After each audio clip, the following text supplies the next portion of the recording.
आजकल बड़ी बात हो रही है 8 टेस्ट मैच, 16 इनिंग्स, बिना 50 के बाबर आजम बतौर ex test captain, ex team director, आपको लगता है कि नहीं इंग्लैंड की बड़ी टीम के खिलाफ आपको गो विद बाबर आजम, या आपको लगता है कि नहीं अब आपको वक्त आ गया कि थोड़ा सा बाबर आजम को आप वक्त दें? देखें, सबसे पहले तो देखना ये है कि मैं ये समझता हूँ कि पाकिस्तान के इस वक्त की टीम की एक बहुत अच्छी टेक्निक का मालिक बाबर आजम है। उसकी परफॉर्मेंसेस, उसकी जो उसने प्रीवियस पास्ट के अंदर जो उसने अच्छे अपने स्कोर किए हुए हैं, उसको एक्नॉलेज करना चाहिए, उसको इज़्ज़त देनी चाहिए। लेकिन अभी अगर मैं अनफॉर्चुनेटली कहूँ या by wrong planning I would say as a player, कि बाबर आजम ने पाकिस्तान की डोमेस्टिक क्रिकेट में 4 डे क्रिकेट नहीं खेली पिछले 3-4 सालों में। ये मुझे लगता है ये बाबर आजम की तरफ से एक ऐसी बैड प्लानिंग है एज एन इंडिविजुअल प्लेयर कि उनको डोमेस्टिक के मैचेस खेलने चाहिए थे, क्योंकि मैंने भी तीनों फॉर्मेट खेले हुए। हमसे पहले और बहुत से प्लेयर थे जिन्होंने तीनों फॉर्मेट की क्रिकेट खेली होगी। आपको हर ईच फॉर्मेट की दोबारा से रीट्यूनिंग, अपनी सेटिंग करने के लिए, रीसेट होने के लिए आपको वो खेलना पड़ता है। लेकिन मैंने नहीं देखा कि बाबर आजम और मोस्टली ये जो इस वक्त पाकिस्तान टीम के जितने प्लेयर्स हैं, ये पाकिस्तान की डोमेस्टिक में कब आके उन्होंने 4 डे क्रिकेट खेली, आप मुझे बता दें।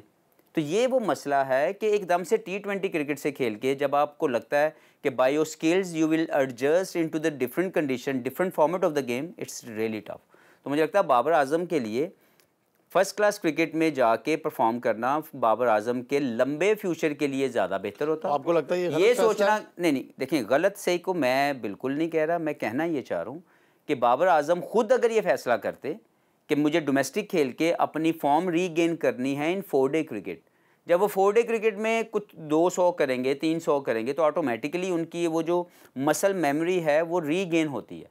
लेकिन अगर आप T20 क्रिकेट और 1 डे क्रिकेट की इतनी बहुत आता है, वहाँ से आप सोचेंगे कि जब टेस्ट आएगा तो मैं टेस्ट भी खेल लूँगा। Same thing happen to Shaheen Afridi also. He also needs to work on his technique and tactics, क्योंकि 4 day cricket demands a lot of technique and tactics. तो अनफॉर्चुनेटली जो टेस्ट क्रिकेट का एक डिक्लाइन नज़र आ रहा है, उसमें हमारे जो मेन बड़े प्लेयर हैं, जो इस वक्त के सुपरस्टार हैं पाकिस्तान क्रिकेट के, उनका फर्स्ट क्लास क्रिकेट से दूरी पाकिस्तान की डिक्लाइन की सबसे बड़ी वजह। फर्स्ट क्लास क्रिकेट की डिक्लाइन ना जाना, फर्स्ट क्लास क्रिकेट में ना खेलना, उनकी परफॉर्मेंस में डिक्लाइन की वजह, बात तो समझ आती है। लेकिन इंग्लैंड के ख़िलाफ़ आप टेस्ट सीरीज़ खेलने के लिए जा रहे हैं, एक की फॉर्म का मसला है, दूसरे की फ़िटनेस का मसला है। मैं बात कर रहा हूँ शाहीन आफरीदी की, मैं बात कर रहा हूँ बाबर आजम की। तो आपको लगता है कि इस बड़ी सीरीज़ में हमको इन दोनों पर इन्हिसार करना चाहिए, या कम से कम इनके ऊपर जो है वो दबाव रखना चाहिए? देखें, कोई गारंटी नहीं है कि आप किसी को खिलाओगे तो वो 100 करेगा और किसी को नहीं खिलाओगे तो वो परफॉर्म, लाइक अगर नहीं उसको मौका मिलता या यही खेलेंगे तो परफॉर्म करेंगे, कोई और खेलेगा तो परफॉर्म नहीं कर तो सकेगा। कोई चीज़ होती है ना, आप किसी के ऊपर इन्वेस्ट करते हैं तो फिर आप बड़े मुकाबलों में उनके से उम्मीद करते हैं। बिल्कुल करते हैं, लेकिन ज़रूरी नहीं कि हर मैच शाहीन अफरीदी ने खेलना है, ज़रूरी नहीं कि हर मैच बाबर आजम ने भी खेलना है। जो भी प्लेयर पाकिस्तान के लिए खेल रहा है, फ़र्ज़ करें, मैं भी आपसे बात करता हूँ कि अगर फ़र्ज़ करें क्या हो जाएगा अगर डोमेस्टिक का बेहतरीन परफॉर्मर कामरान गुलाम ये टेस्ट सीरीज़ खेल ले, कुछ भी नहीं होगा। हो सकता है वो पाकिस्तान के लिए एक सुपरस्टार डेवलप हो जाए। यही बात जब आप सोचते रहेंगे तो ये सोचते रहते तो कभी भी वसीम अकरम अपना पहला मैच ना खेल पाते। अगर ये सोच होती तो वक़ार यूनुस अपना पहला मैच ना खेल पाते। यही मैं आप अभी अगर मैं रिसेंटली मिसाल दे दूँ तो खुर्रम शहज़ाद यहीं का प्लेयर था, उसको कोई खिला के राज़ी नहीं था, यहाँ डोमेस्टिक में परफॉर्म करता था। जब उसको मौका मिला तो हमने देखा कि वो क्या कर सकते हैं। आमिर जमाल को मौका मिला, हमें लगा कि वो मैन ऑफ द सीरीज़ बनने वाला था वहाँ पे ऑस्ट्रेलिया के अंदर। तो समझने की ये ज़रूरत है कि कोई गारंटी नहीं है कि आप जिन प्लेयरों के बारे में सोचते हैं वही प्लेयर्स परफॉर्म करेंगे।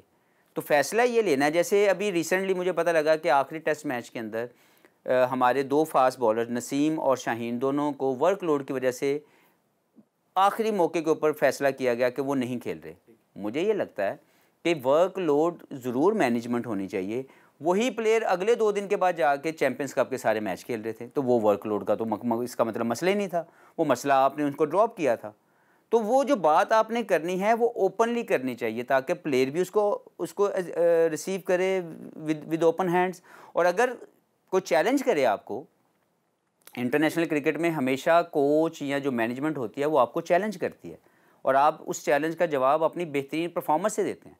तो मुझे ये लगता है कि एज ए प्लेयर अगर उनको ये कहा जाता कि आप ड्रॉप हो रहे हैं, वो उनके लिए ज़्यादा बेहतर होता, ना कि एक ऐसी बात कर देना जो बाद में समझ ना आए कि आप इतने बड़े मैच में जहाँ पे आप सीरीज़ हार सकते थे बांग्लादेश से, आपने उसमें उनको वर्कलोड मैनेजमेंट के ऊपर कह के उनको रेस्ट करवा दिया और 2 दिन के बाद वो सारे जो वनडे कप था वो पूरे का पूरा खेल बातें रहे तो थे। बहुत सारी नहीं समझ आ रही। एक तरफ कहा गया कि चैम्पियंस कप के जो परफॉर्मर हैं उनको जो है वो अहमियत दी जाएगी, फोकियत दी जाएगी, लेकिन जैसे ही टेस्ट टीम का अनाउंसमेंट हुआ इंग्लैंड के ख़िलाफ़, आपने विड्रॉ कर लिया अपने खिलाड़ियों को कि जी जो खिलाड़ी टेस्ट सीरीज़ के लिए अनाउंस हुए हैं उनको ना खेलने दिया जाए। आप कह रहे हैं कि जो भी बातें क्लैरिटी के साथ करनी चाहिए, आपने उनको रेस्ट के नाम पर जो है वो उस टूर्नामेंट से विड्रॉ कर लिया। आप ये भी तो कह सकते थे कि भाई हमने टेस्ट सीरीज़ के लिए इनको इसलिए विड्रॉ किया है कि खुदा न खास्ता अगर कोई इंजरी हो जाए तो वो ज़्यादा मसाइल का सबब ना बने। देखें, पहले तो बहुत सी ऐसी चीज़ें हो रही हैं या हो जाती हैं जिसका कोई मकसद समझ नहीं आता। इस टूर्नामेंट को करवाने के ऊपर बड़े बड़े दावे किए जा गए कि जी ये गेम चेंजर होगा। ये वैसे ही दावे हैं जैसे सर्जरी एक दावा था, ये वैसा ही एक दावा है जैसे पिछले चेयरमैनों ने मुख्तलिफ़ किस्म के अपने जो हैं वो स्टेटमेंट दे के इंडिया पाकिस्तान के साथ जो है वो 10 बायलैटरल सीरीज़ खेलेगा, ये भी एक दावा था, आज तक नहीं हुई। पाकिस्तान के अंदर जो है वो ऑस्ट्रेलियन पिचेज़ आ जाएंगी, आज तक नहीं आई। तो समझने की ज़रूरत है, ये वो बातें हैं जो सिर्फ़ आवाम का गुस्सा ठंडा करने के लिए या अपने आप को हाईलाइट करने के लिए कर दी जाती हैं, लेकिन उसकी राइट प्लानिंग नहीं होती। ये वाला टूर्नामेंट पाकिस्तान की क्रिकेट के लिए बहुत अच्छी चीज़ इस तरह साबित होती कि अगर ये चैम्पियंस ट्रॉफ़ी से पहले इसका इनेकाद किया जाता और जो परफॉर्मर होते उन लोगों का एक राइट कंपटीशन होता, वहीं से टीम सेलेक्ट होती। अब आज जिन बच्चों ने, जिन प्लेयर्स ने परफॉर्मेंस दी है इस टूर्नामेंट के अंदर, और इसके बाद जो वनडे सीरीज़ जिसके लिए आपकी सोच है कि आपने वो खिलानी है यहाँ के परफॉर्मर को, वो चैम्पियंस ट्रॉफ़ी है, वो होनी है 6 माह के बाद। तो मुझे बताएं कि जो आज का परफॉर्मर है 6 माह के अंदर उसकी फॉर्म कभी जाएगी कभी आएगी, तो आप उसका क्या फ़ैसला ले सकते हैं? एक टेस्ट सीरीज़ आप हार रहे हैं और अगली 2 बड़ी टेस्ट सीरीज़ें आपने खेलने जानी हैं, उसके दरमियान में आपने ये वाला चैम्पियंस कप करवा दिया, वनडे टूर्नामेंट। अब एक प्लेयर 4 डे क्रिकेट की स्कोर करना, आउट करने का जो टैक्टिक्स हैं वो डिफरेंट है, वनडे क्रिकेट के डिफरेंट है। अब बांग्लादेश से आप हारे हैं, आपने वनडे क्रिकेट खेल लिया, आपने परफॉर्म किया या नहीं किया, और आपने फिर अभी इंग्लैंड के साथ टेस्ट क्रिकेट खेलनी है। तो ये बर्गर मुझे समझ नहीं आया, ये जो बर्गर बना ना, ये जो इधर टेस्ट बीच में वनडे, मेरी कम से कम ये समझ नहीं आ सका कि ये किस वजह से करवाया गया है। मुझे लगता है ये एक ऐसा फ़ैसला था जो शायद वक्ती तौर पर फैंस को ठंडा करने के लिए, खुश करने के लिए किया गया। इसमें जिन प्लेयरों ने परफॉर्मेंस दी है वो तो टीम के अंदर नहीं है, फिर मकसद क्या हुआ आपका? तो ये जस्टिफाई नहीं कर पा रहे अनफॉर्चुनेटली अपनी की हुई प्लानिंग को, जिसके ऊपर ये डोमेस्टिक क्रिकेट को खिला रहे हैं। किस कॉम्बिनेशन के साथ जाना चाहिए आपको अगेंस्ट इंग्लैंड? फास्ट बॉलिंग पर इन्हिसार करना चाहिए या अपने स्पिनर्स के ऊपर इन्हिसार करना चाहिए, क्या समझते हैं? देखें, हार से तो नहीं आपको डरना नहीं चाहिए कि यार हम हार जाएंगे। आपने रिज़ल्ट ओरिएंटेड क्रिकेट खेलनी है और इंग्लैंड को हराने के लिए उनको उसी तरह का जवाब अगर आप नहीं दे सकते, आप क्रिकेट नहीं खेल सकेंगे, वो आपको जीतने नहीं देंगे। अगर आप ये सोचते हैं कि आप कोई ड्रॉ सीरीज़ खेल लेंगे, मैं अभी आपको बता रहा हूँ कि ये ड्रॉ सीरीज़ नहीं है। यहाँ पाकिस्तान जीत रहा है, यहाँ पाकिस्तान हार रहा है। फैसला टीम मैनेजमेंट ने करना है कि उन्होंने किस तरफ जाना है, जीतने का क्या फार्मूला ढूंढना है। इंडिया ने अपने जीतने का फार्मूला किसी से नहीं पूछा, उनको खुद पता कि उन्होंने कैसे जीतना अपने होम के अंदर। ऑस्ट्रेलिया को पता उन्होंने अपने होम में मैं यही आपसे फार्मूला पूछना चाह रहा हूँ, ये फार्मूला आपको आपके फास्ट बॉलर देना चाहिए या स्पिनर्स करेंगे? नहीं, देना चाहिए, क्योंकि पाकिस्तान के बारे में हमेशा ये सोच है, ये कहा जाता है। मुझे लगता है कि इस वक्त पाकिस्तान की फ़ास्ट बॉलिंग अपनी पीक पे नहीं है, पाकिस्तान की फ़ास्ट बॉलिंग डिक्लाइन की तरफ है। क्यों? कि पाकिस्तान के फास्ट बॉलर्स मैच नहीं जितवा पा रहे। टेस्ट क्रिकेट की मैं बात कर रहा हूँ। अब अगर वो नहीं जितवा पा रहे तो फिर हमने फार्मूला ढूंढना है कि अगर वाकई अभी भी हम समझते हैं कि हम फास्ट बॉलिंग के ऊपर किसी टीम को जीत सकते हैं, तो फिर उनको वैसी पिचेस तो मिल रही हैं, लेकिन वो परफॉर्मेंस वो नहीं दे पा रहे।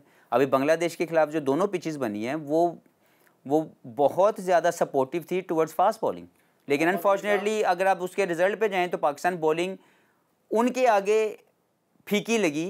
सबसे ज़्यादा तेज़ बॉलर जो था वो बांग्लादेश का था, हमारा नहीं था। तो मोहम्मद हफीज़ साहब फास्ट बॉलर आपकी विकेटें नहीं ले रहे, बैट्समैन उससे रन्स नहीं हो रहे, तो अब बचे सिर्फ स्पिनर। तो आप स्पिन से जीत लें, आप जीतने की तैयारी करें। आपको लगता है कि आपको नुमान, अबरार और जाहिद महमूद के साथ जाना चाहिए टेस्ट मैच में? जाहिद हैं, जाहिद महमूद, 16वें खिलाड़ी हैं। अच्छा, मैंने उनका नाम नहीं पढ़ा। वो पहले Anyway, 15 में नहीं थे, बाद में उनको बाद में, ठीक है। मुझे ये लगता है कि अगर उनको बाद में भी ऐड किया गया तो प्लानिंग इज़ वेरी सिंपल या वेरी वेरी ऑब्वियस कि Pakistan team management is thinking to win that series on the basis of spin resources they have. और अगर हैं तो मुझे कोई शक नहीं है, Noman is a very good spinner.